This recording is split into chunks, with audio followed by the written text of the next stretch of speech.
Hey, yo, it's me, Pops Fan Marmalade, and you're watching the Comics-Related Madness Network. Huh? So come get some. CromCon. CromCon. If you're a fan of comic books and comic book conventions, Daytona Beach Comic Con needs to be on your list of must-attend events. It's a show that actually focuses on comic books. Imagine that! This year's event is happening on Saturday, September the 6th, and Sunday, September the 7th. Silverline creators will be there, so we'll see you at the show. There's a new convention in town, and it's sure to be mega fun without the mega expense. Comics, toys, collectibles, pop culture. ShadowCon, Saturday, February 1st, 2025 in Orlando, Florida. Silverline creators will be there, so we'll see you at the show. If you find yourself in the Orlando area, and let's be honest, doesn't everyone come to Orlando for the House of Mouse? Head over to Coliseum of Comics to get your comic book fix. Be sure to check out their location on East Colonial Drive, where they carry a wide selection of independent comics, including Silverline books. Stop by and don't forget to tell them Silverline sent you. Hey, if you're an independent comic creator looking to get your comic printed, look no further than Kablam Digital Printing. They print our comics and do a fantastic job. They can even print special edition covers. When you reach out to them, be sure to tell them Silverline sent you.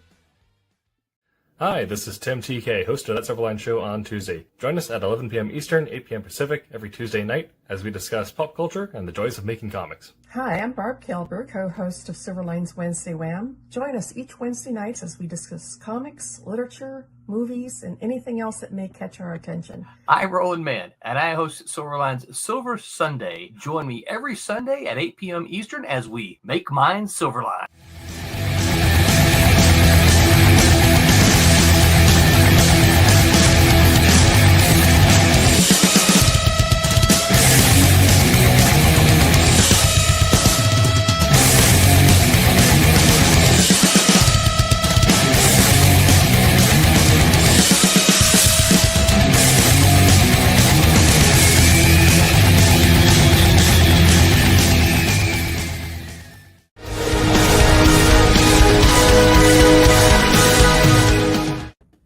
Hello, everyone, and welcome to Silverline Silver Sunday.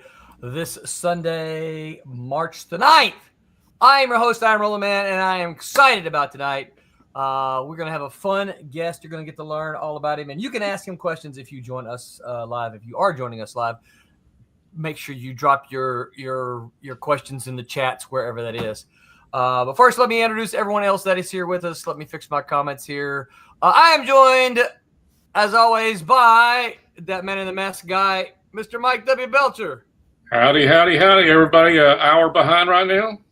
I know I'm living there. Oh, no, I actually, you know what? I went to bed really early last night. I got like 10 hours of sleep. That makes no sense. Or is it 9?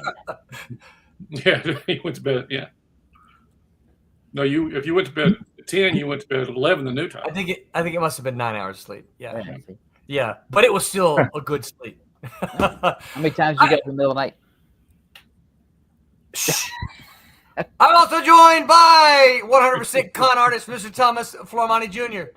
Howdy do, everybody. And I don't have a problem with the time changing. I just set my clock and I get up like a normal person. I don't worry about it. I don't have a problem with it either. It does not affect me one bit. No. I just get up and go.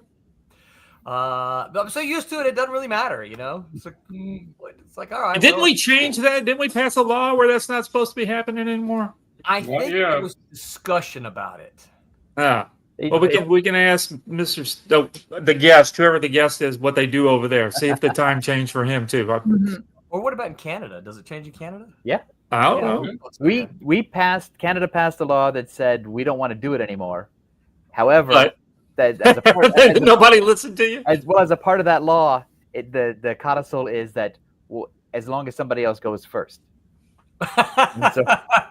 We don't want to make the first move, right? That's right. We'll go along with it because we're the smaller company, so country. So one of the bigger countries has to say we're out of here. So you guys are like the ones that when everybody goes to wherever it is and they get in a fight, you're like, I'm going to fight, but you guys got to start and then I'll join You got to in. throw the first That's right. punch. Yeah. Okay. I'm not going to throw the first punch. Okay, We're the Hutch of Starsky and Hutch or whatever it is. there you go. We are also joined by the human digital color supreme, Miss Roberta Conroy. Hello. Hi, How you doing, everyone. Roberta? Hey, Roberta. We missed you last week. I'm sorry. But too. you did something. You did I missed something fun, myself. though. I did. No, I had a good time. Where was I? I don't know. She missed herself, though. That's great. It was a good show last week. It sounds like was. it was. And we're joined by the perennial sidekick, Mr. Tom Mason. Hey, everybody. I'm not sure where I was either. And, of course, our special guest tonight, Mr. Stephen B. Scott. Hey, Stephen, how you doing? Doing great. How you guys doing? Joining us all the way from Belgium. Yeah, and I gotta say, man, I enjoy your shows. I've been popping in late at night because I'm a night owl when I work. Like right now, it's 1 a.m. Oh, my gosh. Wow. Wow. and you're talking about the time changes. Well, thank you for coming. Oh, it's okay. Like I said, I'm still up. But the time zone changes you're talking about, we have them here. The time, but it's a different time of year, and I haven't acclimated to when it is. But it, like you guys are just talking about happening yesterday. No, Yeah. it happened like a couple of months ago, whatever like that. I don't know. Oh, wow. Yeah, Wow. So how much Tintin is over there? man. Honestly, here's the thing. That's what people don't understand about the European comics. There are entire like boutique stores dedicated to nothing but Tintin. Wow. Lucky Luke is popular. Have you heard of that? Lucky Yep, Luke? the cowboy. Yeah, and then oh man, Siska and Wiska was a strip here that was really popular in Belgium. Storm is very popular. Have you heard of it? The X-Man? No, exactly. No, it's a science fiction fantasy, like where this astronaut gets lost into another dimension, and it's extremely popular. And they come out in these big, beautiful volumes. Like I said, man, the industry's different here, a lot different here. You've heard of Asterix, right? Oh yeah. Mm-hmm. Hey, Scott. There's a theme park in France, not far from here. That's an Asterix theme park.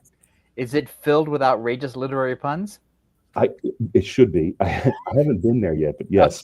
But he can't read them. There's nothing I love more than Belgium. But it's a wildly different market here, is what I can tell. Hey, Renee. Hey, oh my God. She wanted to say hello to you. we got a Renee Formani flyby. I know. She flew by and she flew right on the heck out of there. So do you, when you look at that stuff and you see it in the big volumes and stuff, is that something that you aspire to and go, this is what I want, man? Yeah, a couple of things that I aspire to. Like number one is I'm getting older. Like I collect here the old Warren magazines. I seek them out. Right. I like 2000 and AD. I like the anthology stories. You were talking about the last week how the anthologies don't sell, but I would beg to differ with you. What does sell in America, like hot dogs and crazy stuff like that? Like in other words, have you tried it? Like how can I put this? I don't think superheroes are selling if it's not done by Marvel and DC. Right. That's So true. Yeah. the difference with the anthologies is And those aren't selling, to be honest with you. Marvel and DC are selling at all-time historical lows, and people don't want to talk about that. No, they don't. I know. Here, like I don't see a lot of like the superhero comics are there in the stores, but it's mainly science fiction and humor. Right. And even like I said, they get the American superhero comics, but they do it just by order. Like you don't have like a bunch of them up on the wall extra to sell, but they do order them for people. Right. And now they have difficulties. I talked to the Jens, the mechanic, the other day, and we were talking about the diamond thing. He said, "Yeah," he said, "I don't know what to do now. It affects them even here." Yeah. But like what I aspire to, Tom. Yeah, those volumes. Here's an example of one. Can you guys see it pretty good? Yeah. Just a second. Hold Hold on. Hard gypsy, beautiful, beautiful pages inside. Absolutely gorgeous stuff. Cool. But that's what I'd like to do that, and put it all in there, or do, like I said, anthology stories. If I'm going to work on some comics that aren't going to pay a lot, I want it to be 8 pages and done. I don't want to, 500 pages of doesn't pay a lot will have you in the because it takes me a long time to do what I do. Yeah. Oh yeah. Yeah. Well, we're going to dive all into that. We're going to find out how you got to be, where you got to be. That's what this show is all about, you. But before we get there, Mike, you did a show this past weekend. You attended a show. I attended a show. I did. It's a 4-day show, and as much as I would like to do it, I had to work Thursday and Friday, and so it's always hard to do those kind of shows. I'm a weekend warrior when it comes to cons. So, but I did get there Thursday night. It's the Lexington Comic Con, and it's always in March, and it's a big event. It's a huge event, and that actually, one of my points is 10 or 11 years ago, we met Mr. Scott down there. Yes, we did. I was going to say, that's a really good convention. Is it still run by the same couple? Yes. Oh, they were so nice. Jamie and I can't remember. Jared. That's it. They were they still run it, and it's huge now. I mean, it's mostly, it's pop culture, but they still give the comic guys their due on Thursday night, which is the night I went. That's nice. There were no celebrities that night. It was completely, all the comic guys were right there front and center when you walk through the door. They had John Romita Jr. this year, Art Adams, Jeff Loeb, Ron Mars, Christopher Priest. It was a big lineup. Howard Chaykin. It was like I said, it was, as soon as you walk in there, they were. Again, the show is always well organized, and like I said, even though I wasn't selling there, I know the people, so they're very kind to give us my family passes. We're longtime friends, and so it was nice walking through. And I got to talk to a lot of my friends and talk to new people. Like I said, on Thursday night, it's like last year. There was a whole lot of things that I was able to do last year, but the one thing this year I couldn't help but notice was just how much the artists were charging this year. Yeah. It was very surprising, and like I said, I understand why they do it. I understand completely. You have people that are just there lining up for their signature and lining up for all these things so they can turn around and flip it on eBay for X amount of dollars. I completely understand, but the one thing that strikes me is we've gone from free signatures to free signatures that were personalized. Yeah. And now, and then it went to, I'll give you a couple and then you got to pay for them. Yeah. Nobody was doing that. None on the pro level were at all giving free signatures. They started at $10. The majority were selling signatures. Junior were selling at $30 a signature. Good, great. Per cover, per book? Per comic. Or anything. Because it used to be you could get a commission for just 2 eggs, and now you can get a commission for 6 eggs. Yeah, exactly. I mean, and like I said, I understand. But the flippers and the guys that are doing, they're not hurt by that. But as a fan, you're in line and you're just wanting to go up and have a conversation. Like I said, I have been a long time fan of John Romita Jr. I think he, I said a long time. Yeah. But when you're standing there and you've got everybody, they've got their wad of cash out, and you're thinking, I just wanted to talk to him and maybe get a book signed. Yeah. You don't feel like you should be there. Like you don't have the money. It's like, I'm sorry, but $30 is a little much for me because I'm not a flipper. It's going to go into my collection, and it's going to be a treasured amount of my collection. And like I said, I almost did it. But because I didn't do it, I felt like I couldn't talk to him, or I shouldn't have talked to him. I didn't want to take the space in line because there was a pretty big line, and that's that was willing to pay $30 a book. Yeah, as fans, we should be happy. I think all the guys that were there had healthy lines. Yeah, that's good. And the indie guys that I knew, they had good people in front of their tables that were buying their product, and that was great. Yeah, that made it healthy. That city loves comic books. I don't know what shops they've got as their base there, but they're really good. But I want to tell you something about the signature thing. I was a guest at a convention here in Europe, and I'm not going to say which one and who I was sitting next to, but I've always admired his work a lot, and I'm literally a guest sitting right next to him. And I popped out the comic and I said, how much is it for your signature? He said $10, €10 for here, and I paid it. I was just going to say I paid it because I'm of the mindset that I've been seeing. I see the actors charging 30, 40. I've paid 70, as much as 70 for these actors. I see a lot of, I'm willing to. Here in Europe, though, it's very typical for it to be signed to the person for free, but also there to be a sketch for free. Yeah. Oh, wow. Almost every volume, they've learned to do their very quick, of whatever. But I've paid it to a guy I was sitting next to, also a guest at. Yeah. I remember, I think it was the first time I ever went to San Diego. This would have been back in it was either San Diego or Dallas show, but it was early 90s. And I remember seeing Ramita Sr. sitting at like an end cap of one of the aisles. And he just had like a stack of typing paper on it. And he would say, "What do you want, kid? Spider-Man." Here you go. He was quick, but he wasn't charging anything. He was doing a really, really, really quick sketch. I've got a sketch from Walt Simonson that I met probably in Tommy, you and Steven might have been at the same show. At CoastCon? CoastCon. Yeah. We were all kids. Yeah. Well, I was in college.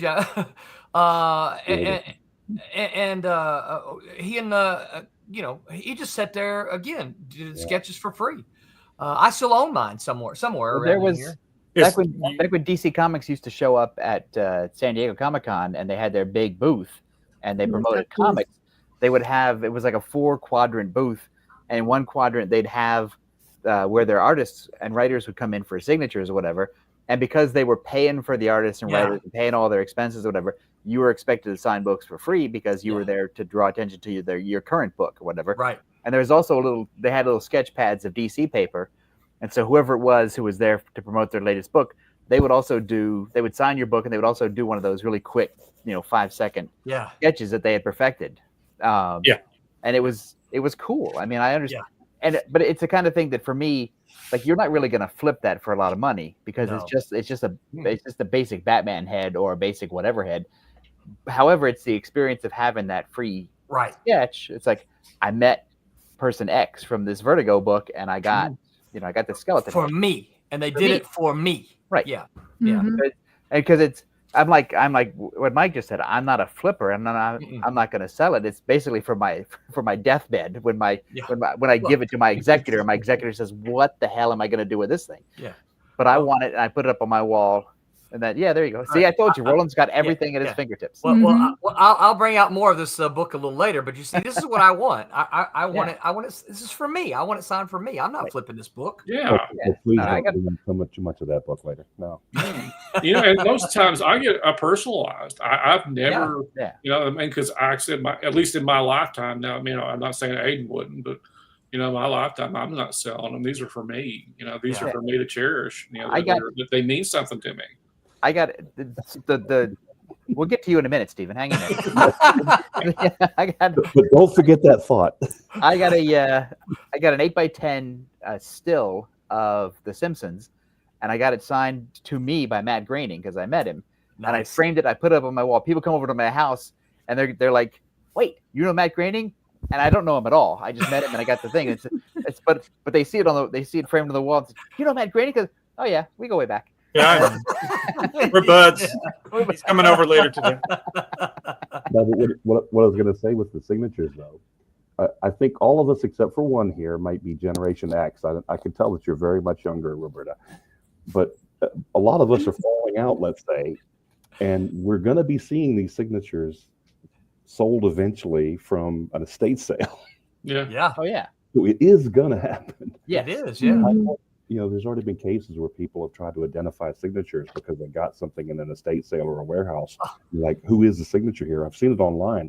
I'm a member of a group that collects comic sketches and all that. And can you identify who drew this? And one time it came up, it was me. Wow. You're like, hey, I know who drew that. I was like, I have a friend in LA who does estate sales, and he targets them. And it's always rich people in Beverly Hills and Bel Air, because they're the ones who have all the collectible art. And so he's always finding weird original art and movie props and costumes and stuff from people who just died, and their executors were like, I don't need the goggles from Blade Runner. Right. And my friend says, I got $10. I'll take those. Exactly. Yep. Yeah, exactly. Got a couple comments here. Madness Network, what's up, Pops? Pops says, hey, yo. Hey, Pops. He didn't post the Hello. usual if you want to bring your show here. But yeah, if you want to, if you've got a show, you want to bring it to a network, you got an opinion you want folks to hear, reach out to Pops at the Madness Entertainment Group, and Pops will take good care of you. Stephen McQueen says, hey, Stephen, thanks for joining us, man. He says, it's getting to a point that I won't be getting signatures ever again. I'm not a flipper. Mm-hmm. My collection is now for my daughter when I'm gone. His daughter is now offline going, Dad, oh, God. Right, Well, yeah. Dad, $30. It's just $30, Dad. Go get that sign. Yeah, it's like Our kids don't care about the comics the same way. No, they don't. You might as well leave me Hummel figurines or something. yeah. Right. Yeah, right. Acres of Movies, thanks for hanging out with us tonight, says renovations are complete on the estate. They will all be done by tomorrow. Thanks. Love, Stacy.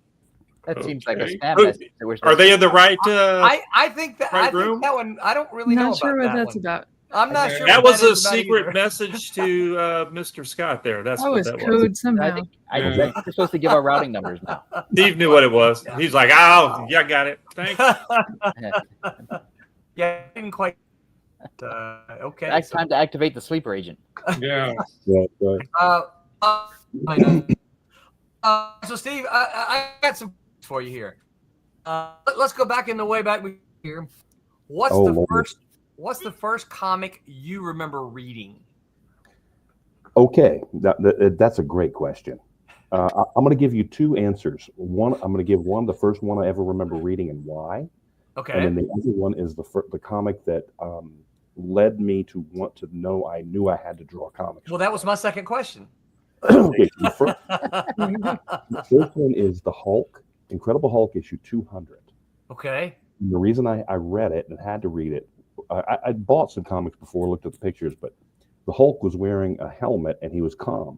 And he was there, with Doc Samson. And I was like, well, why is this going on? And he was going into Banner's brain, going to be shrunk down, and it calmed him down, whatever. Point is, that was the first one I read. And I remember it. I got a copy of it. I bought in Paris a couple of years ago. And the first comic when I picked up when I knew I wanted to draw comics was Micronauts #3.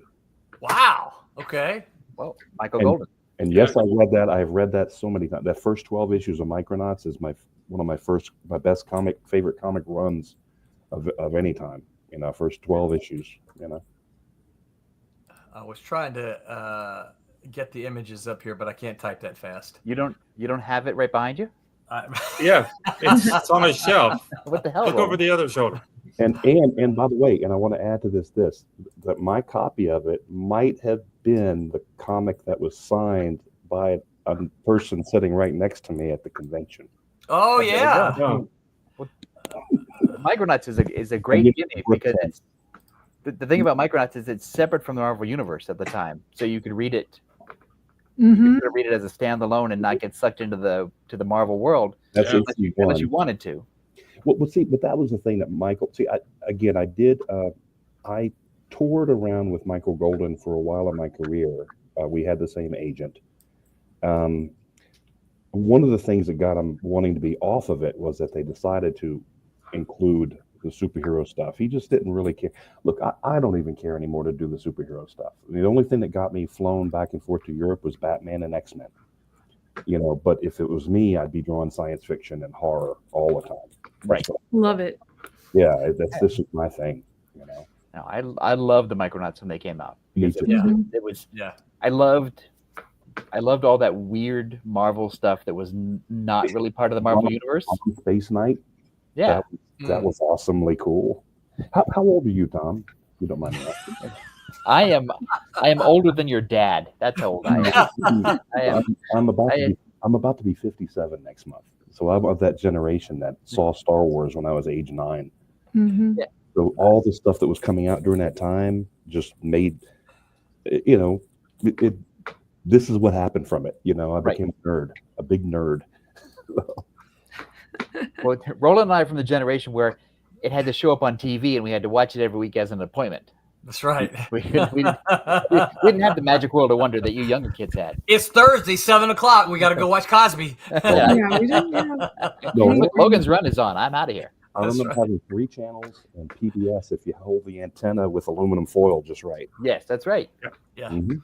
Yeah. That's and now look at you living in Belgium. That's right. So all right. So you saw the Micronauts and you said, I got to do this. I got to do this. I said, I don't know what this is, but I want it. I got to do this for a living. So did you go to school for? Did you start drawing immediately? What was your kind of pathway to it? Damn, that's another good question, Roland. It's like you've been doing this before. That's why Roland gets paid the big bucks. That's right. Look, my mom saw my interest, and even though she tried to talk me out of it, she said, look, in drafting at Ingalls Shipyard, I work with a lot of great artists, but none of them do that to make a living because it's not steady. But I used to remember her at Ingalls Shipyard. They were always giving out pink slips to people when they didn't have contracts. And I thought, well, your work isn't steady either. Right. You know, so I want to live my dream. So she put me up in the different art classes and stuff on the side after school. And I just self-taught. I went to college for 2 years at William Carey on the coast. Oh, yeah. And, oh, by the way, at least 3 of us here I can say are Mississippi people, right?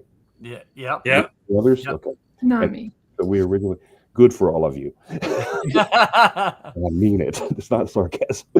But anyway, no, I love where I'm from. But the point is, I love Mississippi.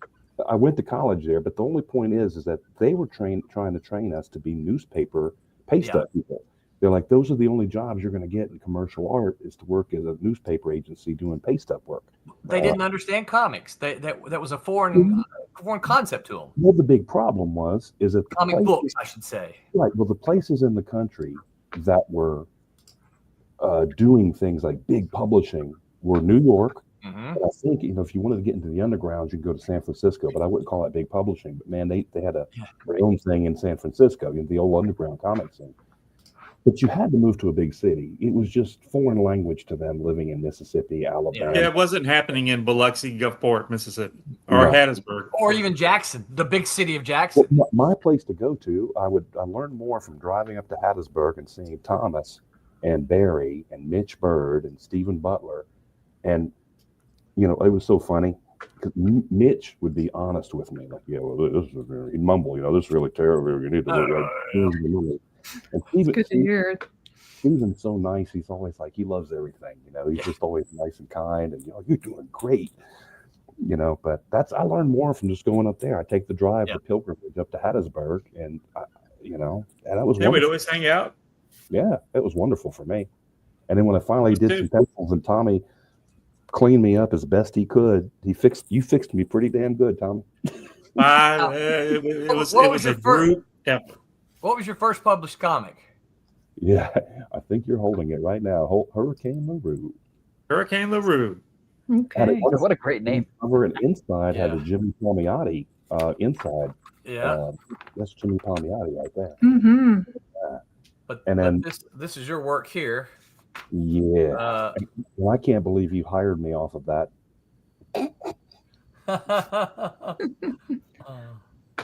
Yeah. And of course, this is with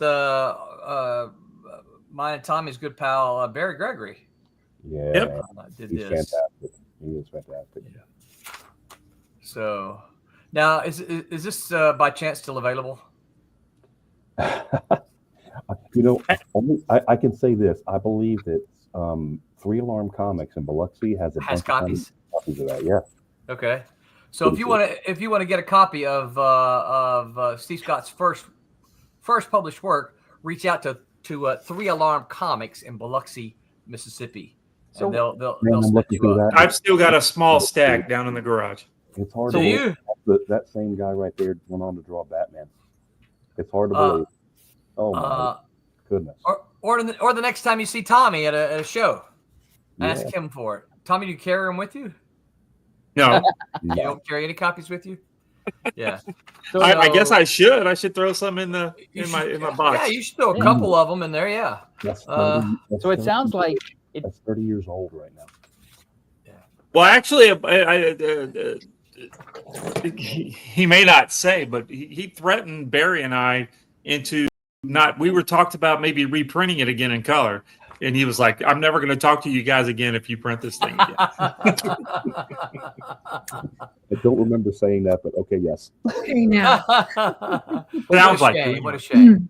So what it sounds like is that, for the kids today listening in the audience, it sounds like some of these lessons are still valid, which is if comics aren't necessarily happening where you live, basically find people that are part of your tribe that want to make comics, make some of those comics, however rough and however young and however naive those comics might be, keep making those comics, keep hanging out with those people and make a core group of comic book making buddies.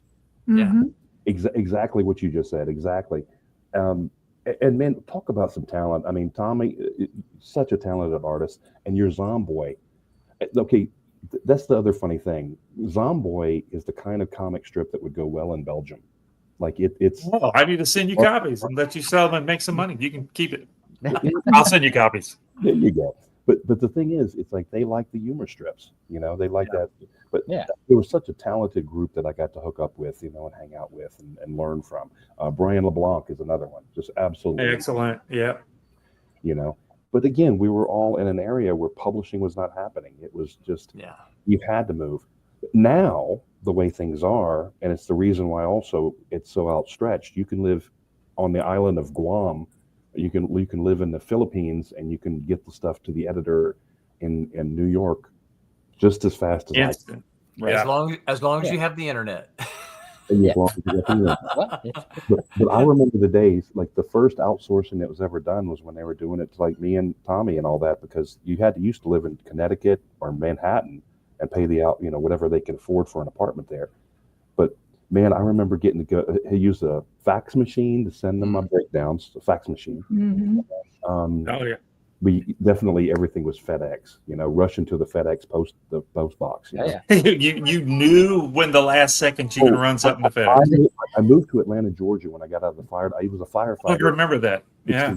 While doing comics, but I moved to Atlanta, Georgia, and what was so funny because there was a great group of talented like Gaijin Studios and everybody else. Yeah. Oh, I think it was Nathan Massengill. I remember going to. We all knew where the last one was, FedEx, that accepted a package that day. I remember rushing there and going there, and two of my friends that were inkers were sitting there inking at the drop box. Oh, no. Before slipping it in. Yeah.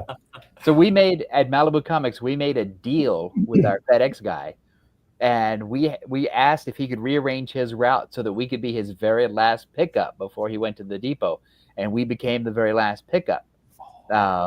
Because then that saved us, because the only other place that had the last available drop-off was at the airport, was at LAX, and we didn't want to drive down to LAX, and so we just cut him a deal.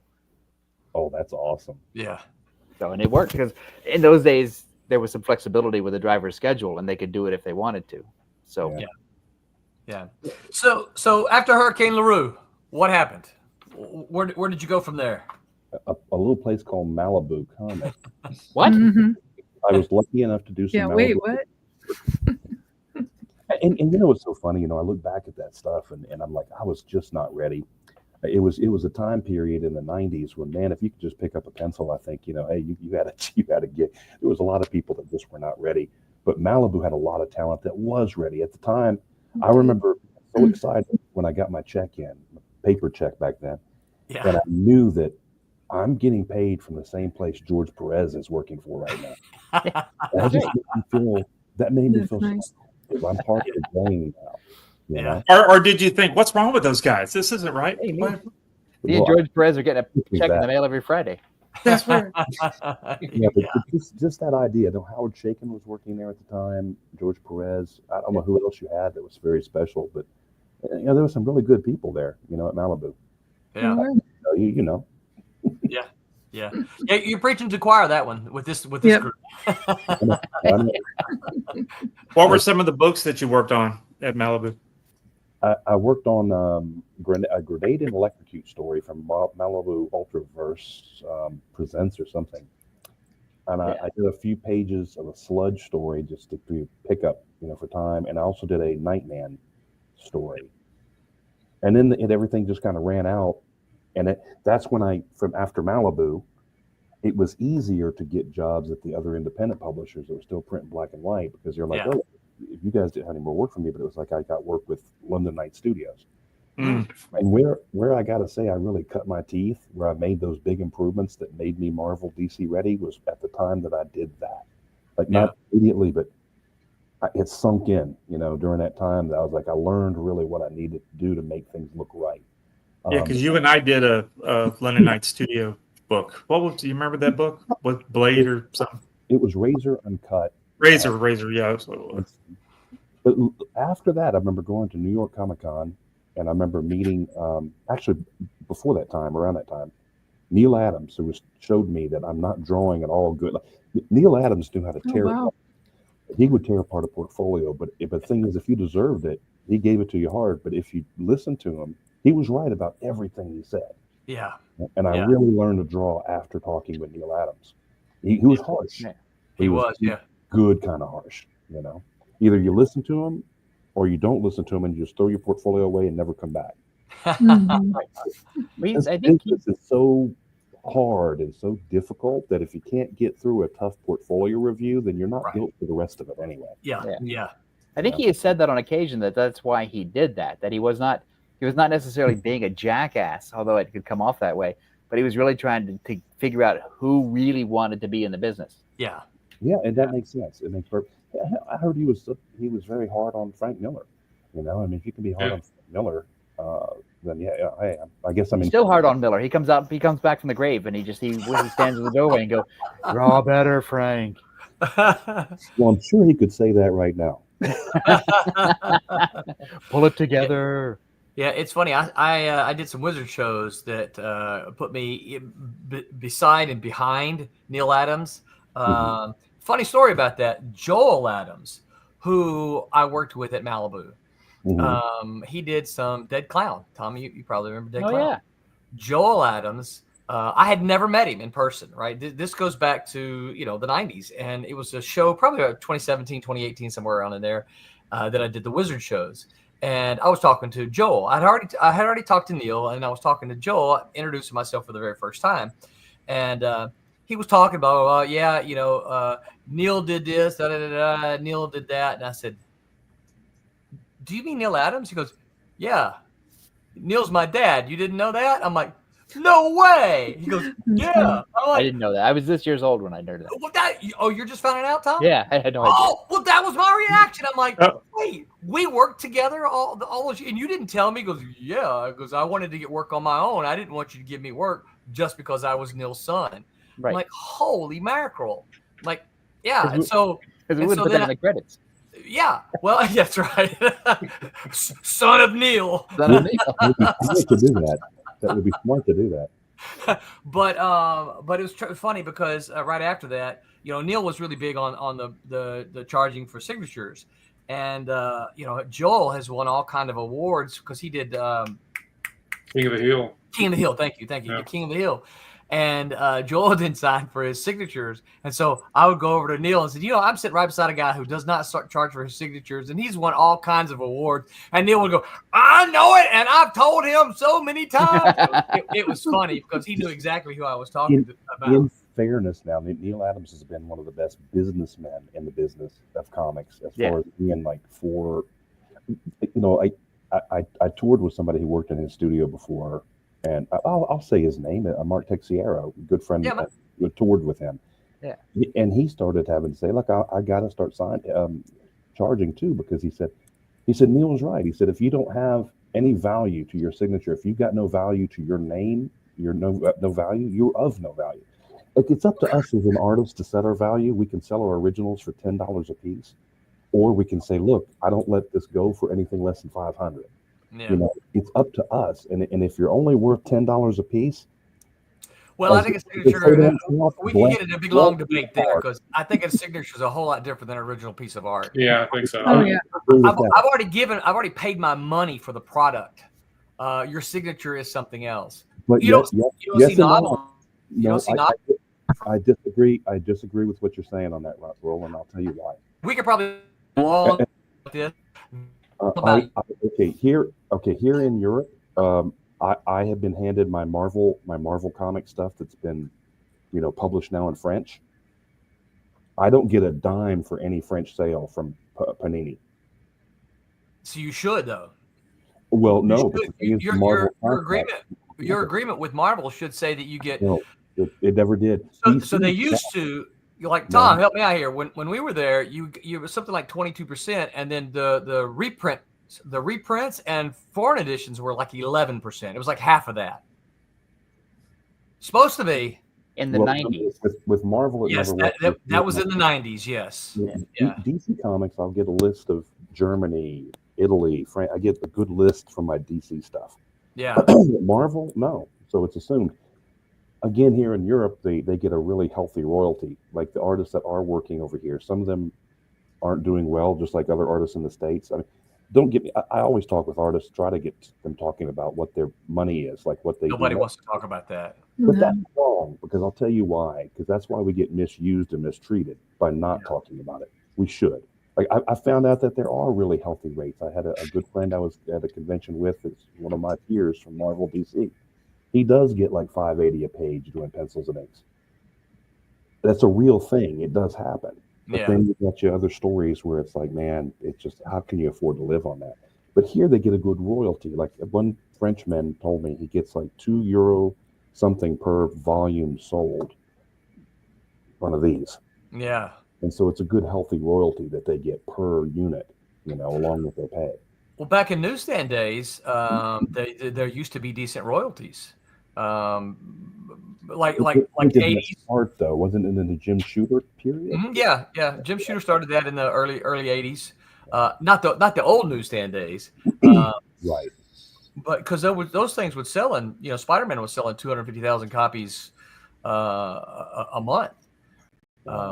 Of course, the 90s, the early 90s, certainly those royalty checks were really big. I can only imagine. But see, so I knew here. I'll make y'all cry. I knew the guy Herman, the guy who does Jeremiah and the Towers of Beaumaris, and I think he's Belgian, maybe. Herman Huppen. I don't know. And so in the 90s, for his Jeremiah volumes, he would do for his basic publisher, which I think was Dupuis, although it may have been one of the others. He would get $1,000 a page. Whoa! For a 48-page graphic novel, because it would sell. He'd worked up to that page rate. It would sell enough to earn that page rate. And then because his agent would then resell that book to Spain for $1,000 a page, and then he would resell that same book to Germany for $1,000 a page. So he's selling the same page. Yeah. At $1,000 in 6 different countries. So he's basically getting $6,000 a page for a 48-page graphic album. That's how it works over there. Right, you're right. And this is something, again, the publishing numbers are not the same anymore, but it's still what they do. Like sometimes I was hard pressed when I was trying to find some stuff for Roland to show about what the publishing is here. I've got all those images you sent me. If you just let me know, and I'll pull one up. Okay, but what I was going to say though is that they have an ownership of their properties, and then they get it to a publisher that does a translation. Let's say, because there are comics that sell really well here in Belgium that are either Flemish, Dutch, or French, because the Belgium is a combination of both. But an English edition, would have to be done by a publisher in the UK. But they sell it to them at a lower price. But it's extra money. It's still extra money made with each individual translated book sold to a given region. And that's just not done in the States. Everybody's like, they just do their American comic, English comic, and that's it. And they with no business plan to sell to foreign publishers. And I don't understand it. It blows my mind. Maybe you can help me with it, Roland. I can help you with that. Part of that is that for me, I don't know the avenues. I've looked and I don't know who to talk to sell, say, one of our things that we finished in French. And of course, we would have to get $1,000 a page. That would be nice. But we have several stories that are finished, can easily be trades, right? but I don't have those resources. I don't have those connections. Well, also in the early days of this, Marvel and DC used to dump their stuff sort of en masse in a big pile on foreign publishers for basically $5 a page. It was basically done as like a job lot where you'd go to the Spanish publisher who wanted to publish DC Comics, whatever, and DC would just say, "Here's everything we have. Here's all our film. It's $5 a page," and you give it to us. So that it sort of ruined the market for anybody who wants to come in and say, "Well, here's my superhero comic," because I wouldn't even do superhero. Like I wouldn't offer. Like if I was an Yeah. independent publisher, I would not be doing superhero anyway because you're competing with Marvel. No, do science fiction or fantasy or horror. Exactly. That those are mainstays that are always on humor, humor parody. But if you can, if you're looking through the stuff I sent you, pop up. There were some examples. There was Fluid Glacial from. You're familiar, Tom. Oh yeah, that's the humor magazine. Dude, it is. We went to Paris about 2 years ago, my girlfriend and I, and we went to an old used bookstore, and they must have had a warehouse find of issues, Tom, from the 70s on up. This one is from the 70s that you're seeing up there right now. Yeah. But look, it's spread open, the cover and back cover. Look at the back cover and tell me what artist that is. It's Kurtzman. Yeah, exactly. And doing one-page strip always on the back cover on several of the issues back in the 70s. Yeah. But the inside of this book, you don't have to speak French. It is just phenomenal. It's humor, satire. Sometimes they take their bullpen and they do photo shoots of them and acting up and put word balloons on the photos. It's just amazing magazine, but that's an example. And that's still going on now. That's still being published. I've got copies from up to the 90s. I've got like 20 issues. But starting from the 70s on up, and they're just amazing, every one of them. And I had never heard of them before. That looks great. That's great. Absolutely love it. The thing is that they're so. I mean, again, it all feels like it's factory work. So when we're from America and we're talking about the foreign comics, we have no idea how they're really made. I mean, you do, but we don't. But it looks like they take such care with the art. They take such care with the coloring. They take such care with the printing that it really looks like a quality product. And even though I don't speak French, I would read Fluid Glacial and some of the others just because I wanted the experience of going through it and trying to figure out, could I tell what was going on? Like, I'm not going to get the subtleties. I'm not going to get the jokes or whatever that are verbal or whatever. But could I get at the gist of what's happening just by looking at the pictures? And like 50% of the time I could. And so that's me as well with them. I originally went to the bookstore and I picked up 4 copies. And I remember telling my girlfriend, I was flipping through them at the hotel that night. I was like, I should have got more. And I made 2 other trips there. And I eventually bought one of every copy they had because I was like hooked. I was like, man, this is just beautiful. But that's just one prime example. But another thing, they're also typically magazine size format, you know. So they're bigger than a comic. Yeah. Like a magazine format. Like what I'm working on. Magazine size, yeah. This is comic size, only shorter. Right. This is what we're doing. This is what I'm working on right now. We're going to be doing through Amazon. If you see, it says not for, resale. But we're going to do this comic size. It's done with black and white tonal work. Nice. So It's gorgeous. it puts me in complete control of what it looks like, in the sense that I can control the reader's eye. But it's really fun. And this is working with a writer who was an inker I worked with when I did Vampirotica, the Kirk Lindo book. Thomas, you colors for them, I think. Oh, we did. Yeah, sure did. But Eamon Torrey is the writer of this. He got out of comics to do other stuff. And while he was doing that, I'm trying to find a picture in here. While he was doing that, he wrote all these novels. So wow. Yeah. So we're just adapting the first one right now to a graphic novel, and going to see how this goes. And it's going to be 3 volumes of this, 64 pages each. But again, this is what I'm working on now, and it's a bigger volume, 64 pages. Nice. Can you find a European publisher? Can you find a Spanish adaptation or whatever? Right. That's something that I told him that I'm going to look to doing, because I've got skin in the game to do that, to do all the footwork, because it is going to take still some work, but it helps to be here. I can hop on a train and go find a Dutch publisher easily. Right. All of Belgium is 1/3 the size of Mississippi. Yeah. In geographic terms, it's 1/3 the size, and if you include the Netherlands, that's like almost a half of Mississippi. Belgium's the pathway to conquer France, right? Sorry about that. All you history people out there. Anyway, but no, that's our plan. And again, it's science fiction.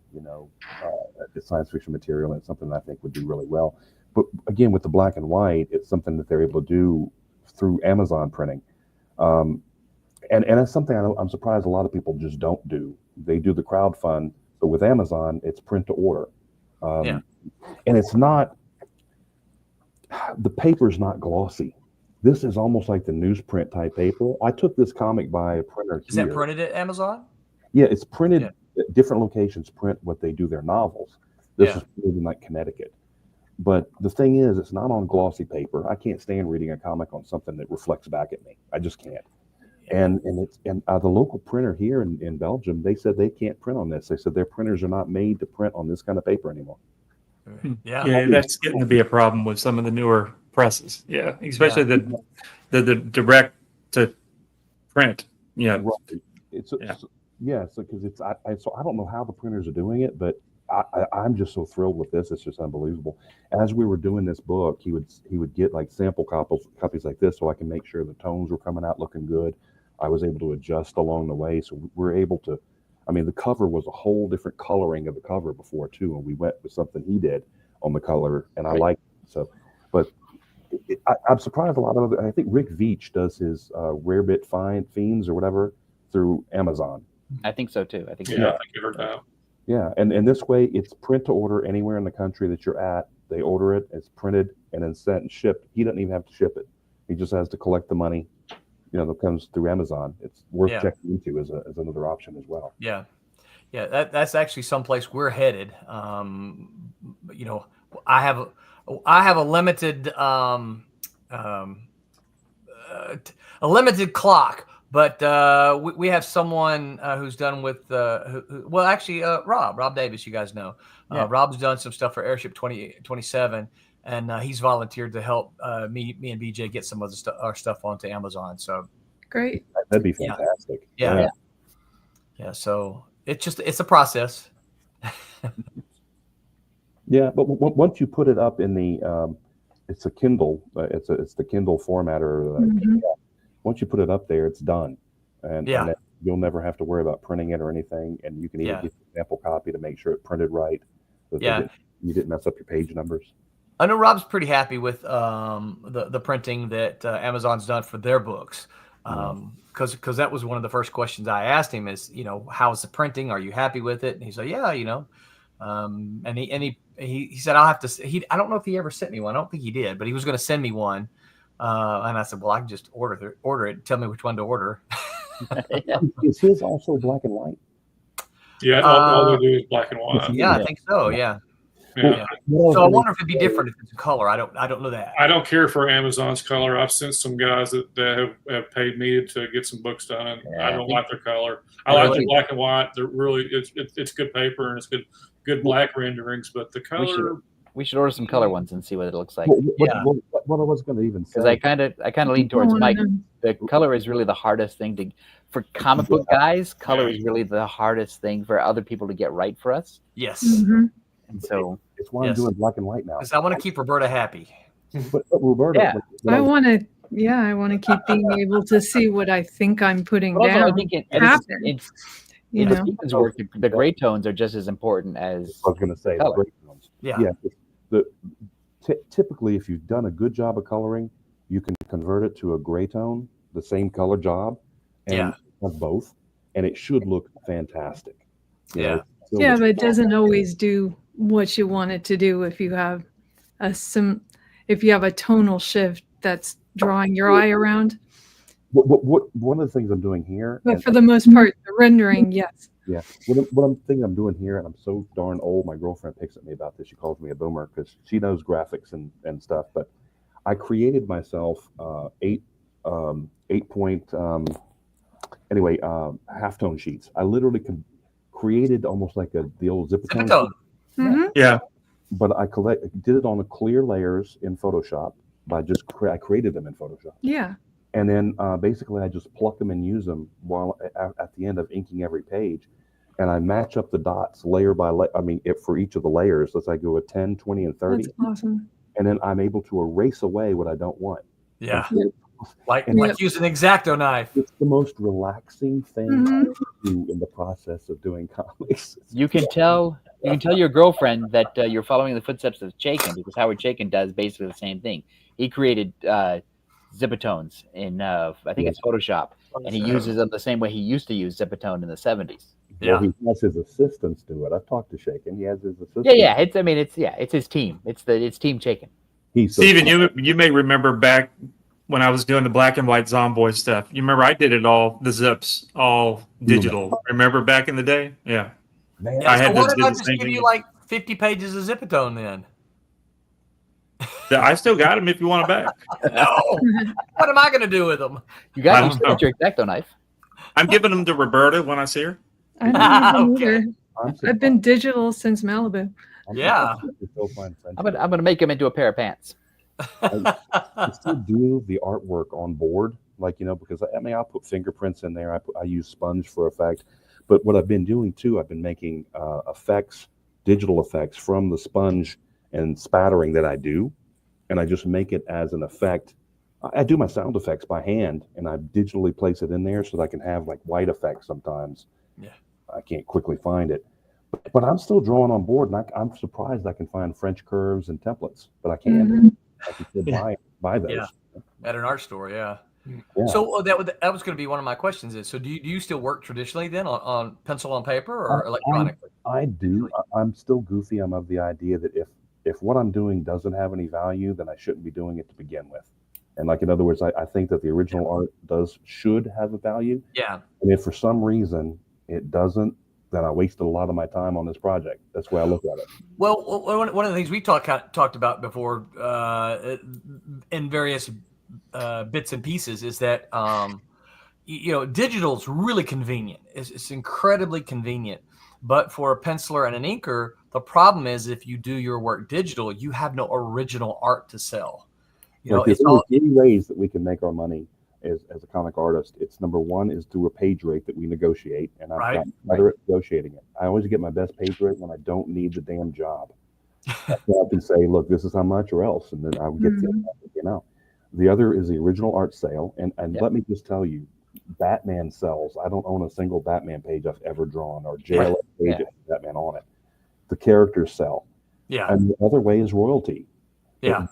Once that's done, once the original art is gone, if you sell it for too cheap, you'll never make better money on it. Mike Grell is a dear friend of mine, and he's seen his pages of Warlord and such that he's done over the years just skyrocket in price. Yeah. And he doesn't feel bad about it. He got what he wanted at the time, but the point is, once you let go of it, that's it. Right. Yeah. Shoot, what was I going to say? Simonson still holds on to all of his original art. He still has all of it, which is just for me is just crazy to think he's got piles and piles of this Thor and Manhunter and Fortune. And Terry Austin, I understand Terry Austin has never sold an X-Men page. Really? I didn't know that. Wow. Yeah, but Terry Austin. Considering his age, he should think about it. I know what I was going to say. I won't give this artist's name. Probably wouldn't take y'all too much time to figure it out. But he once told me, because I was asking him about making the move to digital. And he says, I get the whole digital thing. He goes, and I can use it. He goes, it's not that I don't know how. He said, but here's the problem. He goes, I have a page rate. And talking about Batman, he goes, I have a page rate at Batman. They pay me my page rate. And he goes, and then I get my artwork back. He goes, so here's the deal. He goes, because of who I am, he goes, I can sell my pages for $400 to $600 a page. He goes, if it's from a Batman book, I can sell it for about $800 a page. He goes, if Batman is on the page, he goes, I can get $1,200 to $1,500 a page. Right. He goes, if I do digital, he goes, I don't get any of that. He's not wrong. He's Yeah. Now, there's one thing I'm doing to save time. Like my pages or my originals are just a little bit bigger than this. I'm drawing on like 8.5, what would be 8.5 by 11. Yeah. Your typing pad. I draw on that size board now.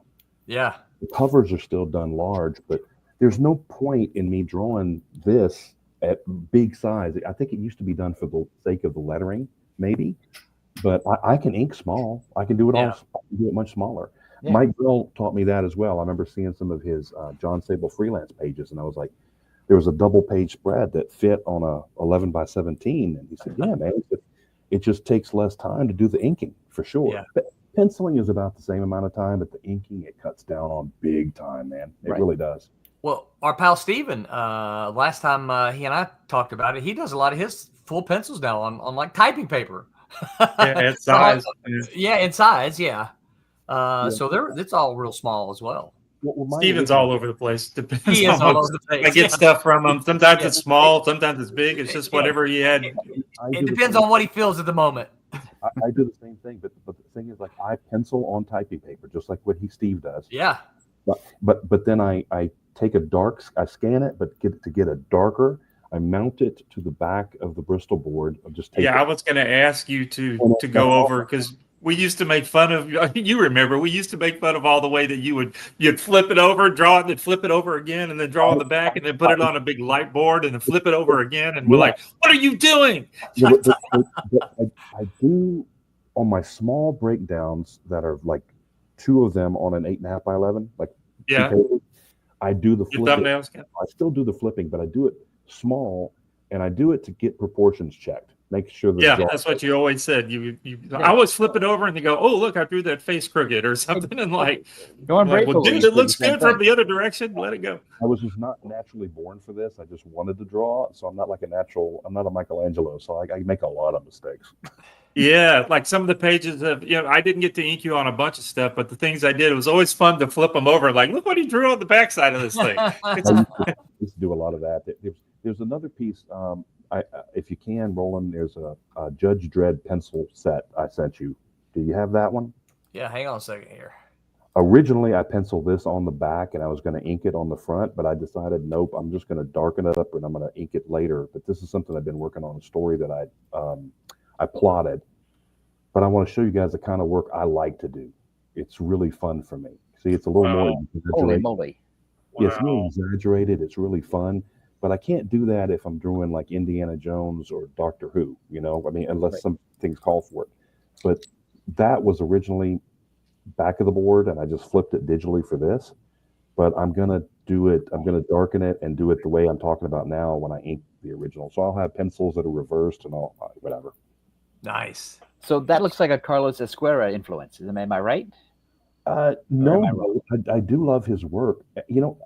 Brian Bolland was my favorite, but I don't like him either. Like, I'm just doing how I naturally would do it after drawing comics for 30 years, I guess. Oh, that looks great. I love that. But I like the fact that the British, the people from the UK, that I like Judge Dredd best when it was exaggerated, when there was. And Carlos, like you say, was one that really exaggerated that. He started the big feet, and all that. And that's why I like McMahon too. Oh, McMahon! Oh my gosh, yeah, that's another great one. But I'm influenced. I enjoy the exaggerated stuff, but sometimes I've never been allowed to do it. A Batman comes in, and if I draw him with skinny little legs and big feet, they're going to be like, "Hey, dude, this isn't what we signed you up for." Yeah. But that's something I got to get back to. That's something I got to get back to doing right there. And that's me working full size. Each of those pages are what they call A3 here, which is the equivalent of an 11 by 17. The paper is just shorter and fatter, just kind of like me. So when they send you this stuff, you said you plotted this, but are you working full script when you do the drawing, or how does that work? This is one I just plotted because I was like because I wanted to submit. I've drawn Judge Dredd before for IDW, but it was under it was IDW's Judge Dredd, and it wasn't like where I got to have the kind of fun I wanted to have. They wanted me to kind of like incorporate with what had been going on with it. Right. And the colorist was a really good colorist, but he was the original artist on it that was on the series, and he did too much textural stuff. It didn't fit with me. But the point is, this is my chance to actually do Judge Dredd the way I want to draw him now and submit this. I've got friends in the UK, not far from here, I've met, and They've given me the direct contact. They give me the template for size that they're published. And I just want to get this sample done and sent to them in between my paying page stuff that I got paid work. So I'm not going back to it right now. But I want to get to the point where I draw what I want to draw and maybe have a writer fill in the blanks if they want to. Right. I'm just so, part of it is those boring damn pages. But like, Mike Mignola started Hellboy because he said, I don't want to draw cars. I don't want to draw this boring stuff. I just want to draw stuff that makes me happy. Right. And at almost 57, I want to make myself happy with the drawing I'm working on. He said he doesn't want to draw cars. Yeah. But Mike Mignola, there's stuff he just didn't want to draw anymore. He said, That's funny. Yeah. That is funny. If I was an artist, Cars is hard for some people. If I was an artist, I wouldn't want to draw cars, horses, or guys in hats. Horses are hard too. Yeah. See, here's the thing with what people don't understand about some of the comics art that you have to do. Like when I worked on Indiana Jones, a big part of it was research. I worked on Indiana Jones set in 1936. I had a double-page spread I had to draw for one of the issues, the first issue. That was Manhattan circa 1936, but they were constructing a building, and Indiana Jones and this other guy were running on the top of the building. You have to research to make sure that all of it looks circa 1936. Yeah. Mm-hmm. You can't put the Twin Towers in that Right. But that incorporates a lot of what we have to do. So I don't want to have to do that anymore. Well, especially now, because there's the age of the internet bitches who will just pick out. They'll over research your work and say, well, this isn't 1936, this is 1934. I remember that street. Blah blah blah. I had to find out all the details. Indiana Jones's pouch was actually from 1940 something, and it was always the wrong pouch for the date. Right. Before, like in the movie, it's the wrong one. But I had to have that much research done for just doing that one comic book. Also, you can't really say Indiana Jones's pouch on the air. Just want you to know. Well, so I would kind of be under the belief, Tom, chime in here, that ought to be the writer's job to supply you with that research. No, because they don't know what I need to draw. Because here's the thing. The writer is not the director of this film of comics. The artist is supposed to be the director. I'm the one that decides a low angle shot. I want to do a ceramic shot. They can send me something that makes it even worse. Well, now I'll give you an example also with Indiana Jones. They sent me a picture of an icebreaker ship that was from 1916. And I remember this because and a lot of the stuff took place on the deck of this icebreaker. Problem is that one picture on Google searches back then, that was it. That was all that existed. So I had to make up whatever. But my only thought was, if I can't find it, nobody can. So I can fake this. Yeah. That's the only thing I can do. Yeah. But it's not the writer's thing to do because, like I said, it's not a writer to say, "Hey, this is a low angle shot. This is going to be good." No. But if he's asking you to draw a certain kind of pouch, that's what I know that when I was at Malibu. That's what I would actually have them do. If they say, hey, I want him to draw this kind of sword. I'm like, okay, well, then you have to, back then it was photocopies, right? It's like you have to photocopy the sword that you want the artist to draw. And then we attach that to the script. Because I am so old, I remember going to the public library and spending a day when I got a script in to have to go find books and Xerox copy at the public library any reference. Day one was spent doing referencing. Oh my gosh. Yeah, I'm that old. Yeah. See, I still have the opinion that kind of thing ought to be the writer's job. The writer, if he wants you to draw something, give you some reference. I'm not talking about camera angles. That's your job. I'm talking about, hey, if I want you to draw this specific sword, I need to supply you with a link. I think it's different especially if it's canon. Like if it's if it's a licensed property, like Star Trek does have a look for the phaser from a certain era, so you gotta nail that. And I think that stuff. But I think if it's Indiana Jones and the pouch thing, sure. But if it's a creator-owned book and a brand new thing, and it originates with the writer, it's like not so much like this is what I want the artist to draw, but here's my idea. Like here's where my brain was when I was thinking of this. I'm not passing this down from on high to you. I'm just saying this is what was influencing me. Yeah. Maybe this will give you an idea. Well, I'm not to give you a point of reference though. Like I would never accept a job that dealt with pirate ships because really, as an example, you really that's a lot of drawing. It better pay twice pay. Right. You know, it's a lot of drawing, but also you do need a lot of reference to what like. Okay, I did a Independence Day for Titan Comics, Independence Day adaptation, or it was before the next movie come out. Anyway, I had to research an interior of a nuclear submarine to see what one would look like. Talk about a weird Google search. But I found a person did a video walkthrough of a modern day nuclear sub, and that's how I was able to get my reference to know what one would look like. And then later that night, you got to knock on the door going, That's right. You've been What's- Googling. why were you submarines? needing to know what this looks like? Is Mr. Scott here? We need to talk to you. The crazy stuff I've had to look up, man, but all for the sake of comics. Yeah. You know? Yeah, I think Mike. Like I said, I prefer to be able to make up a lot of the stuff if I can, just because Yeah. it's more fun that way. Well, I think that's what science fiction for me. That's why science fiction is so fun, because you can just make it up. But if I want you to draw a German, if we're doing a historical work, right, and we're talking about a German, what's that motorcycle and sidecar they had? What was that called? Motorcycle and sidecar.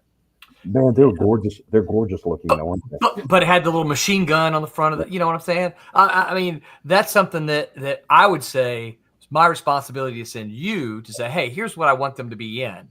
Not to tell you go look it up. I know what you mean. But no, here's something that you were talking about. What I like to work on. Are you guys familiar with the series Love, Death, Robots on Netflix? No. Mhm. Oh yeah, That's so cool. Tom, you are? it's John Scalzi works for that.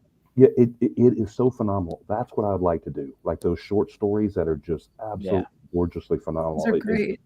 Yeah, they are just beautiful. That's what I like to work on, but comic book form. And the beauty of some of those is there's like minimal words. Yeah, Like it's right. almost always all visual, True. and just enough words to sort of get you to the point. Is that the show I've heard? We don't have Netflix anymore, but is that the show I've heard is kind of like heavy metal? I would say I guess so. Yeah, The movie heavy metal. Yeah. It's Well, like I'd say like magazine heavy metal. I would say. Yeah, it's more like the magazine. I loved heavy metal. It- also with like a little bit of Twilight Zone, because some of these things have like really twisty endings. Yes, they do. Yes, they do. But that's the kind of stuff I enjoy, even in comics and storytelling, and that's the kind of stuff I dig more than like superhero stuff for me.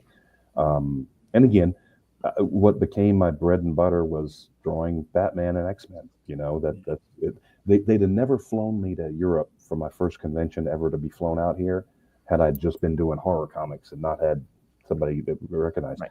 That was stuff. But when I drew the Hulk for Marvel Adventures, that was the biggest fun time I've ever had, because man, I got the Hulk versus the Thing. I got to do Doc Samson. The Hulk stuff I did were one and done stories that were designed for their kids line, but I'm drawing monsters, and Hulk is a science fiction monster. Yeah, well, yeah. Yeah, I love that period of time, man. And He's short kaiju. Yeah. that was some really great stuff. So what are some of like your favorite kind of comics? Are you guys also like still superhero? You like we didn't even talk much about like manga. Manga's super popular here in Europe, by the way, too. Really? Look, and you were gonna be able to say yes to me on this. It used to be a big boys club. I mean, look at this group here. We got one wonderful young woman here that's a talent. Here in Europe, I'm seeing that there's a lot of talented young women who were influenced by manga that come with their portfolios to show me at conventions. Yeah. They're wonderful artists. Yeah. And they are just as infatuated with comics as we were when we were going to a spinner rack. Oh yeah. Yeah. Yeah, absolutely. Just to let you know, comics are alive and strong here, but it's That's not great. what we used to. So Yeah. So to answer your question, I still read the occasional superhero title from Marvel or DC because I like to see what they're doing. And I especially like it when they start over with a new take on an existing character. Like for some nutty reason, I'm buying all the new Metamorpho comics that DC's just releasing. They're up to like issue 4 now. And I'm reading all the Question comics because Alex Segura, who I know, is writing them. And they're really good, but I'm also, it's at the ground floor. I want to see what they do with these things. So I still do that stuff. But mostly I'm looking for independent stuff to see what people who weren't Marvel and DC creators are doing. Basically, people who read comics all their lives or were influenced by comics or wanted to draw comics, whatever, and came out with their own take on a thing that's not like a new version of Batman or a new version of Superman. I'm not interested in that. I'm interested in something. And so, like, I wouldn't know anything about Mike Belcher if I wasn't on the show, because I didn't have access to his comics. And now that I do, I want lots of that. And so that's and that's the biggest problem, I think, for a lot of independent, is just reach. How do you get people to know? How do you get people to know that your work is out there? That's the biggest. That's the biggest problem for independent comics. I got to praise you on this. The reason how you can do it is by what you've been doing here every week. And I think Silverline overall is 3 times a week, right? Yeah. But you guys, here's the thing: the consistency that you all have had. I'm going to tune in. I'll be tuning in and typing away in between weekend panels, because we appreciate that. It's enjoyable for people talking about comics. And you guys are also, we're all like the same generation of when we were very busy doing it. Yeah. Mm-hmm. Yeah. I mean, we're doing it now, but we're not the ones working on Batman right now. No. Right. And Batman's not for me now anyway. Mm-mm. And so that's the thing too. And I'm not mad about that. It's just like, it is what it is. There are lots of TV shows that aren't for me either. Right. And so, I'm not going to watch Grey's Anatomy, but I'm also not angry that it exists. The comics I'm currently reading are the old Warren magazines that I pick up. I pick up Erie Vampirella, 1984. Those old Warrens is what I'm currently reading. I'm going back in time, if you will. Yeah. But they are so good still to this day. You know? Yeah. A couple. Go ahead, Tom. No, I'm done. Couple real quick comments here. Gray Wolf says, "Hey y'all, what's up, Gray Wolf? Thanks for hanging out with us. Good to see you again. Maybe I'll be seeing you at a show here soon." Tim Olson says, "What up? What up, Tim? Thanks for hanging out with us." Bloodbought Comics says, "Okay, can we start the stream over so I can see everything I missed?" You know what, you can rewind. There you go. The good thing is, pop on over. You're on Facebook here. Pop on over to YouTube, and then you can start at the very beginning and see it all. And then he says, "Manga is killing the game." So for me to answer, I think he's saying that as a positive. No, yeah. I think so too. Yeah. I think so too. Yeah. Yeah. So my answer to your question is I don't read new Marvel and DC at all. And for the same reason that Tom says, is that excuse me, I'm not the audience anymore. I'm not mad about it. It doesn't bother me. But I'm not their target demographic anymore. But I buy a lot of independent comics. These guys hear me talk all the time. I am my convention buying these days is new independent comics and 80s independent comics that I didn't buy in the 80s. First time, the first time. Yeah. I didn't buy Badger until Steven got his, I think his first issue was my first issue to buy. And I only bought it because he did it. But now I'm trying to complete my run of Badger because it's just wacky, goofy. It's good. Yeah, it's good stuff. It's really great stuff. And so I missed a lot of that in the 80s because I was such a Marvel zombie until I discovered, there's these independents around, and that's where I might be published. Well, that's where I discovered all that, and that's how. That's when I got into it. So I missed a lot of that. So that's where my buying is. But also I do, and I don't happen to have any right here handy with me, but I do buy a lot of new. I back a lot of Kickstarters, a lot of crowdfunders. When something looks good, I'll try something out. And also the thing I like about going to cons, and the thing I like about independent comics at cons is that the person who made the comic is right there. Yeah. And that person is accessible, and we can talk about the comic. We can talk about the stuff. Like, I don't have, like, the people who write and draw Batman now, that's fine. That's great. I love them. And no disrespect to any of them, but I don't have anything to say to anybody who's drawing Batman. Like, because it's not my book. It's not my thing anymore. But I do have something to say to, like, our buddy Randy Ronaldo about his latest issue of Rob Haynes' Adventures, because he's killing it with every issue that he puts out every year. Yeah. And I do have stuff to talk about with the individual creator. Like, here's a couple of my recent crowdfunding. What do you got? Mercury Mouse. right? Hold on. I like the sound of that. It's fantastic by Larry Raines. That looks great. Yeah, I'll flip through some of this. It's good stuff. Yeah, I can't flip very good for some reason. You're not a flipper. I'm not a flipper. That's right. We discussed Anyway, the conversation. Yeah, look at that. This is good stuff. This is fun stuff, right? I like this. This is Mercury Mouse. And then, of course, you guys probably know this one, Bronze by Pat Broderick and Matt Mike Barron. So good. Speaking of Mike Pat Broderick, yeah.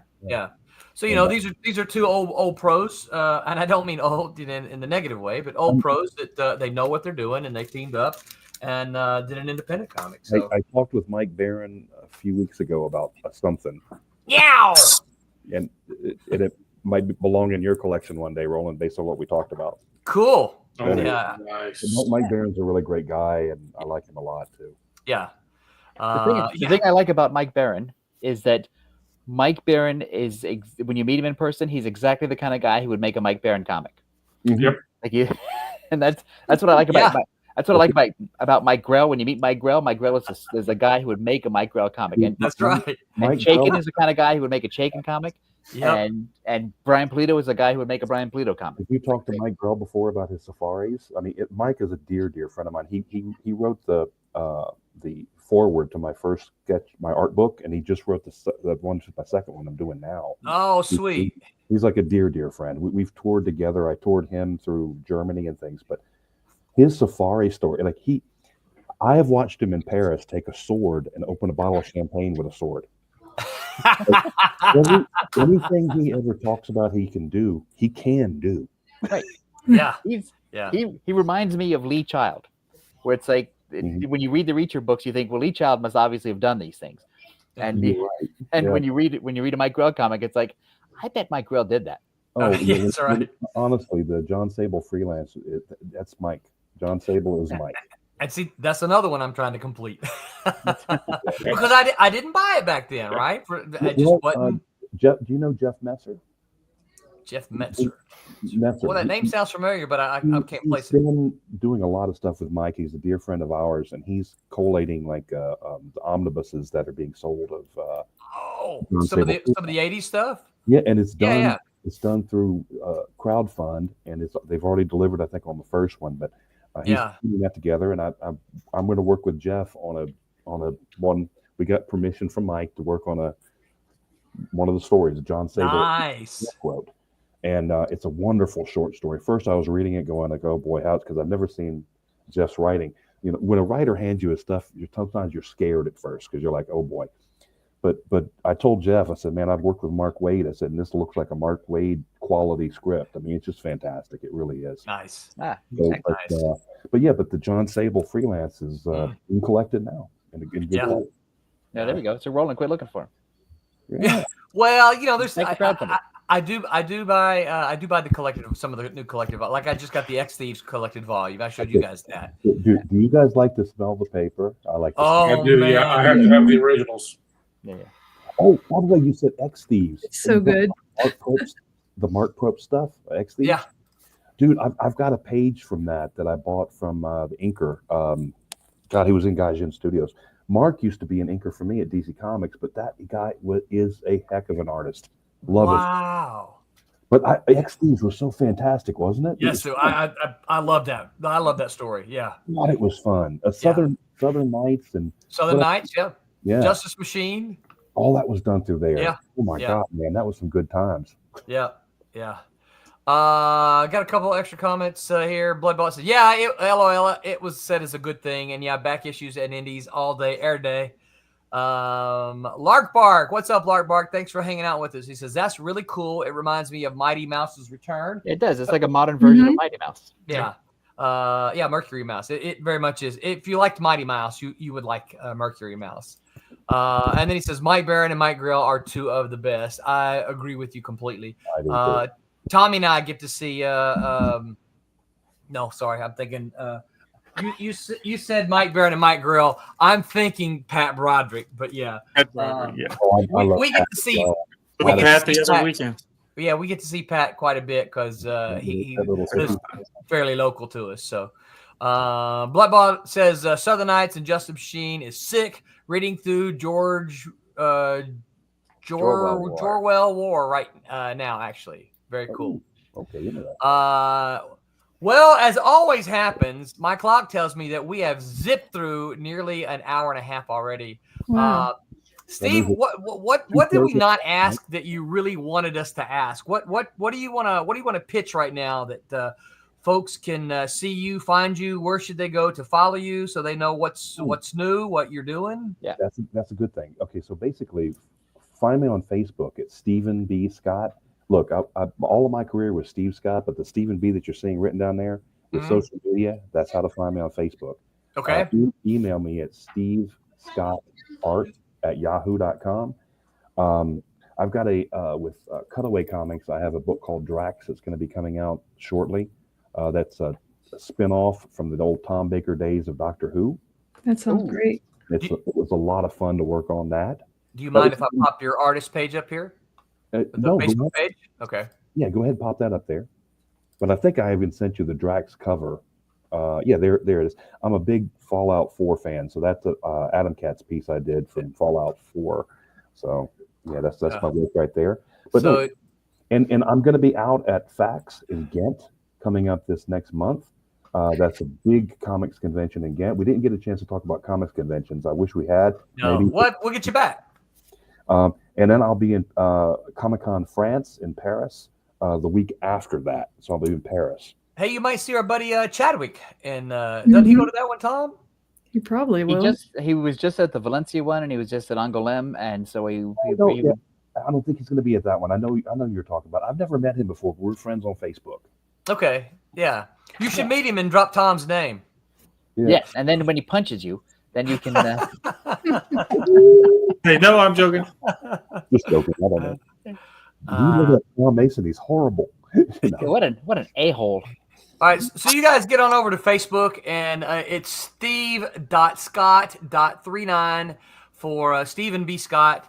Also look for Mechanic, the graphic novel at Amazon. Mechanic, the graphic novel. Is this on Amazon now or soon to be on Amazon? It's not on now, and I don't know when it's going to be coming on. We think we're going to be about in the middle of Volume 2 before we release this one, but this is done. So when it does get released, it's ready to go. Excellent. Okay, very cool. When it's released, we'll have to get you back on so you can pitch that, and then we'll talk about cons then. And Eamon was a alumni from the old London Night Studio days too. So. And I'm sorry, who was? Eamon Torrey, the writer. Oh, okay, gotcha. Very cool. I remember that guy. Very cool. All right, guys. Anything else you want to ask Steve before we call it a night? No, just to say it's been great having you on. Thanks for all these Euro insights that have made me jealous of actual Euro comics. I cannot wait to tell you about the conventions. I just want to send you a big long email that says, "Who do you know here? Who do you know here? Who do you know here?" Yeah, because I would love to see, Twilight Grim, Kalis. I would love to see these things translated. Actually, Kalis is the most Euro one that you have. And actually, Man in the Mask is fairly Euro. I had talked to Pat Broderick about this. I'm going to start formulating a list because something you held up earlier, I think, would make a fantastic Euro volume in French or Belgium, or Dutch. So so I'll when I get that information, I'll get it to you. Please do, absolutely. Malibu used to have Christina Jensen. Mm-hmm. She was, I don't even know everything that she did, but she was fantastic because she, I don't even know all the different countries that we ended up with it, but I know I ended up with Italian copies of Nightman and things like that. So all you got to do is just go to one like Angoulême or someplace, a big convention that does have publishers there, and then you get to walk around and meet all the publishers there. Yeah. All you got to do is travel to England and travel to Europe and meet all these people. Here's what's going on.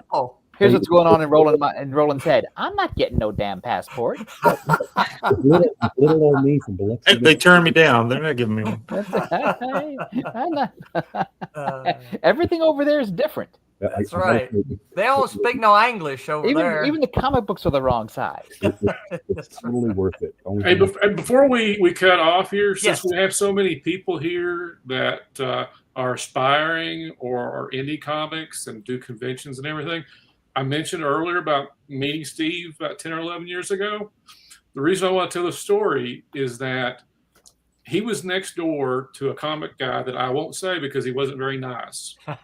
While I was talking to him, my son, Aiden, who colors for Silverline and colors for me, he was about 12 or 13. So I'm talking to this pro that I'm not going to name. Right. He was standing next to me and he starts talking to Steve. And they have this long conversation. At this time, he's 12 or 13, and he doesn't have a lot of interaction in comics that wasn't going through me. This was his first interaction with somebody in comics. And Steve encouraged him. Steve gave him a story about how he always dreamt about doing comics, and he got to do Batman. And he went on, and like I said, my wife and me, we just stepped back and we just watched the whole interaction. And the very next year, Steve appeared in Louisville at Derby City Comics. He was the sole reason we went. Oh my God.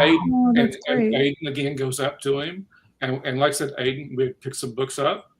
And again, long conversation. I picked up a Superman sketch from you. And it still sticks to us. He is still such a fan of you. And that interaction with you was so meaningful to him. It's amazing. If he was here, he would be talking to you. He would be butting me out of the way because I told him that you were going to be good. Like said, it is still a conversation. My memory is getting like I'm the same way, but it meant so much to me. I mean, you meant so many people understand. You have no idea how precious that was to me, and thank you so much for that. Thank you. I had to tell that story to everybody. I could have told you when we got off the air, but it really, again, it meant something so much to us. And like I said, he keeps up with your Titan stuff. I mean, like I said, I just thought you might want to know that. That's very because, cool. like I said, interactions are free. You know, well, we talk about how much things are and everything, but interactions and like I said, we talked about AI a couple of weeks ago. This is the stuff AI can't touch. Nope. Agreed. It's not the memory. The memory, again, that we have, and appreciate how much I've always been a fan of yours because of the time you took for him. Man, you almost broke my heart in a good kind of way. That was wonderful. That deserves one of these, right? Yeah. That's the best story of the night, Mr. Yeah. Jackson. Yes, it is. Well done. Yes, it is. And kudos to you, Mr. Scott, for being such a swell dude. Absolutely. Exactly. Carrie says, Roland! Hey, all. Hey, Carrie. She says, Roland, I've read Beta more than once. Do you have a current live campaign? No, Carrie, I do not have a current live campaign. We are working on number 3, but 1 and 2 are both available. So we're about to have a live campaign probably within the next 14 days. So tune in here again, and you'll find out about that. On Tuesday, that Silverline show on Tuesday, they're going to be talking about creating good character moments.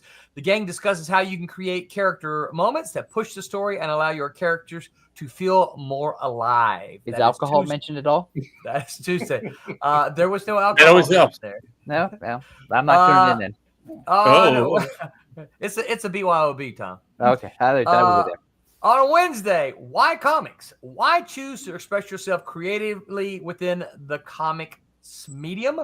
They don't give any other. I'll have to talk to them. There's nothing else there, but I'm assuming they're going to be talking about why they chose to. Because all the other mediums suck.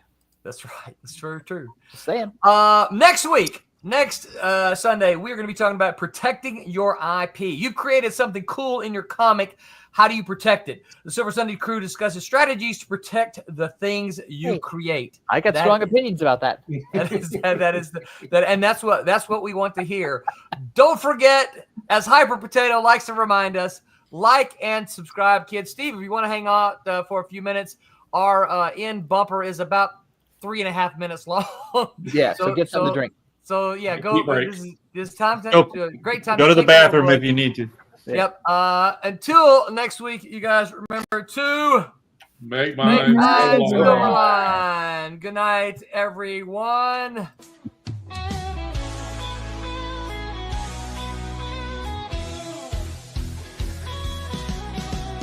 Click on the tube and feel the vibe. Every show you crave right here live. Heroes and villains clash in the night. Madness Comic Network sets it right. Scroll through the list, find what you need. Epic battles and fast-paced speed. From capes to cosmic space delight. Tune in and watch your favorites ignite. On Facebook, share the thrill so grand. On X, the buzz across the land. Madness Comic Network all around. In every episode, joy is found.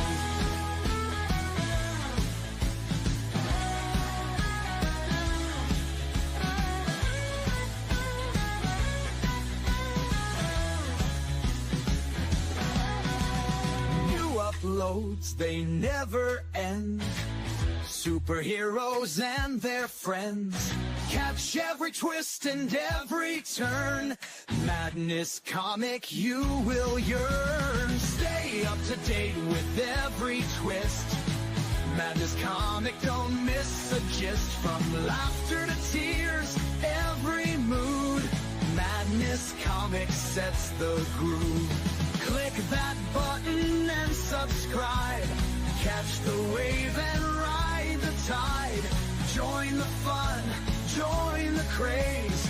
Madness Comic brightens days. Hey!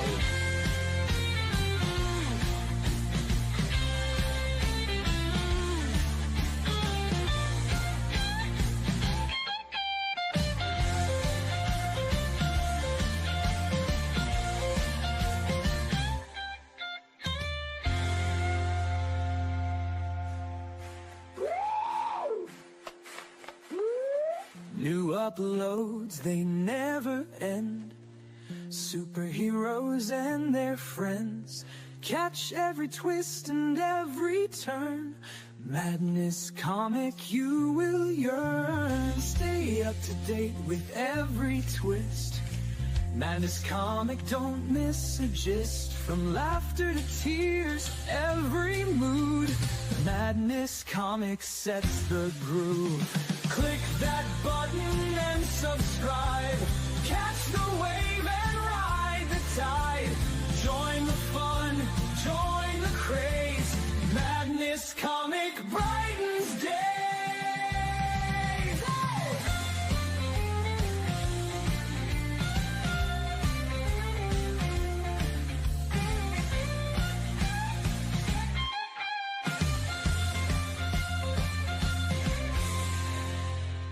Hi, I'm Greg Horn.